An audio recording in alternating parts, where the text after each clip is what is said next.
When BBC employee Angela Prophet was diagnosed with terminal stage 4 ovarian cancer that spread to her lungs in 2001, her prognosis was grim. 1 year to live.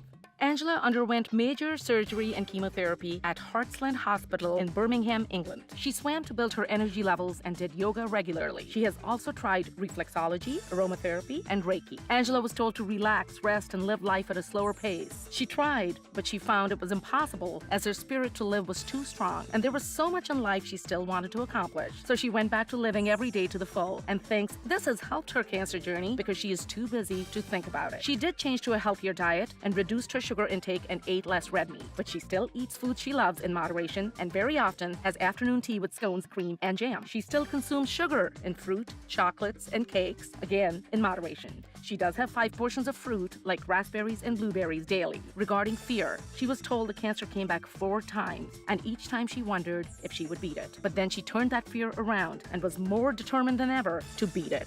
She says the fear never really leaves you, but she concentrates on living, and that really helps her. She attributes her survival to chemotherapy, yoga, spiritual healing, good genes, a great medical team, family support, love of life, faith, and a strong, positive attitude. 1 year to live, thriving 11 years later. The Thrive Channel congratulates Angela Prophet, ultimate survivor.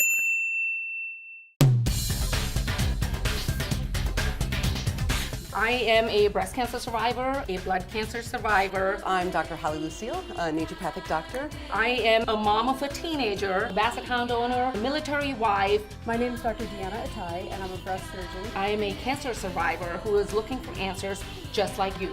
I'm Deborah Tripathi. I'm a medical oncologist. What works, what doesn't? Welcome to Thrive with Namrata.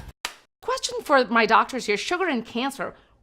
Just for once and for all, can we just find out if sugar is bad for cancer or good for cancer? Or neutral to cancer?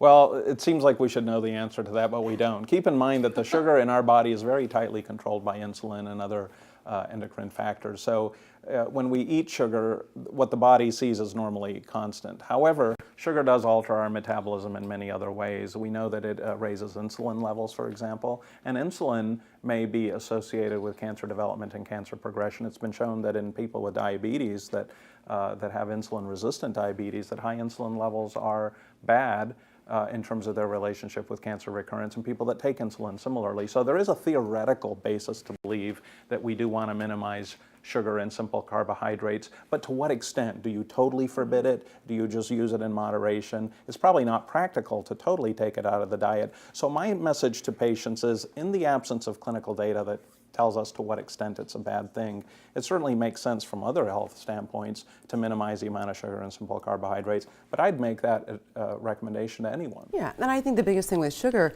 I mean, I know that cancer cells have a higher amount of insulin receptor sites, and so they're able to pull more sugar in, but all cells are fed by glucose. I mean, our brain, we can't live without glucose. It sometimes also goes back to most things in moderation, or I've had some patients that say, well, I've stopped eating carrots because carrots are high in sugar.